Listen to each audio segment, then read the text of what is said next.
குறித்துள்ள அண்மை செய்தி. விழுப்புரம் மாவட்டம் செஞ்சிக்கோட்டையில் யுனெஸ்கோ குழு ஆய்வு மேற்கொண்டு வருகிறது. யுனெஸ்கோ குழு ஆய்வு செய்து வருவதால் செஞ்சிக்கோட்டையை பார்வையிட இன்று ஒருநாள் பொதுமக்களுக்கு அனுமதி மறுக்கப்பட்டிருக்கிறது. அண்மை செய்தியாக பார்த்துக் கொண்டிருக்கிறோம். கூடுதல் விவரங்களோடு இணைகிறார் செய்தியாளர் சிவபிரகாசம். வணக்கம் சிவபிரகாசம், விவரங்கள் என்ன?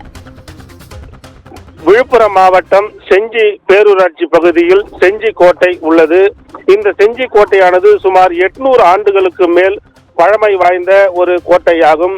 இந்த கோட்டையில் நாள்தோறும் ஆயிரக்கணக்கான சுற்றுலா பயணிகள் வந்து சுற்றுலா பார்வையிட்டு செல்வது வழக்கம்.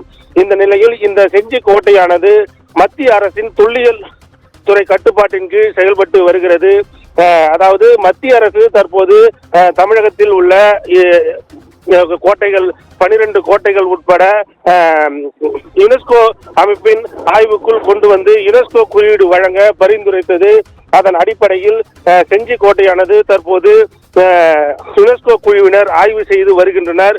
கொரியாவில் இருந்து வந்த யுனெஸ்கோ குழுவினுடைய பிரதிநிதி ஹவாங் ஜாங்லி மற்றும் மத்திய அரசு அதிகாரிகள், தொல்லியல் துறை அதிகாரிகள், மாநில தொல்லியல் துறை அதிகாரிகள் ஆகியோர் அடங்கிய குழுவானது இந்த செஞ்சி கோட்டையில் தற்போது ஆய்வு மேற்கொண்டு வருகின்றனர். இந்த செஞ்சி கோட்டையில் ஆய்வு அவர்கள் மேற்கொள்ளப்பட்டு வரும் நிலையில் அந்த ஆய்வில் இந்த செஞ்சி கோட்டை சுமார் 800 ஆண்டுகளுக்கு மேல் பழமையான கோட்டையாக உள்ளது.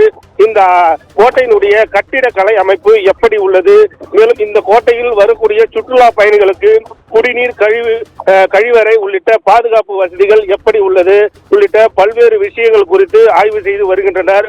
இந்த குழுவினர் ஆய்வு செய்து யுனெஸ்கோ குழுவிற்கு பரிந்துரைத்த பின்பு யுனெஸ்கோ குழுவில் இருந்து இந்த கோட்டைக்கான யுனெஸ்கோ குறியீடு வழங்கப்படும். அதன் மூலம் சுற்றுலா வசதிகள் பெருகும் என எதிர்பார்க்கப்படுகிறது.